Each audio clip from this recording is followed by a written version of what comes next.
बिस्मिल्लाहिर्रहमानिर्रहीम।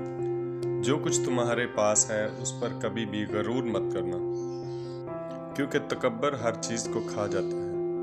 इसी हवाले से आज हम बात करेंगे मौलाना रूम रहमतुल्लाह अलैह का एक दिलचस्प वाक़े से। एक दफ़ा मौलाना रूम रहमतुल्लाह अलैह दरिया में कश्ती में बैठकर सफ़र कर रहे थे। मौलाना रूम फरमाते हैं कि मैंने उस मलाह को देखा कि वो एक सादा सा और खस्ता हाल उसने लिबास पहना हुआ बंदा है।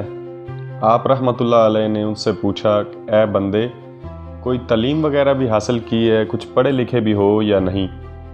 उस मलाह कश्ती चलाने वाले ने जवाब दिया कि नहीं मौलाना, मैं पढ़ा लिखा नहीं हूँ।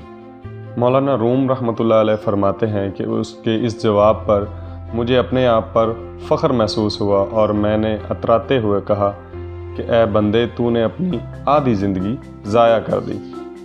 मौलाना रूम रहमतुल्लाह अलैह के इस जवाब पर कश्ती चलाने वाले मलाह को बहुत गुस्सा आया और उसने भी मौलाना से एक सवाल पूछा कि मौलाना साहब, आप बहुत पढ़े लिखे मालूम होते हैं, मुझे ये बताइए कि कश्ती चलाना भी जानते हैं, क्या आपको इसका इल्म भी है या नहीं? तो मौलाना रूम ने फरमाया कि नहीं, मुझे कश्ती चलाना नहीं आती। ये सुनकर मलाह ने जवाब दिया कि आपने तो अपनी सारी ज़िंदगी ज़ाया कर दी।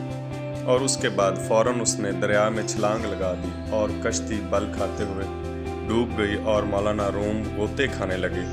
किसी तरह जान बचाकर मौलाना रूम रहमतुल्लाह अलैह दरिया के किनारे पहुंच गए। जब मौलाना रूम रहमतुल्लाह अलैह को होश आया तो उन्होंने फरमाया कि कभी भी अपने इल्म पर गरूर नहीं करना चाहिए।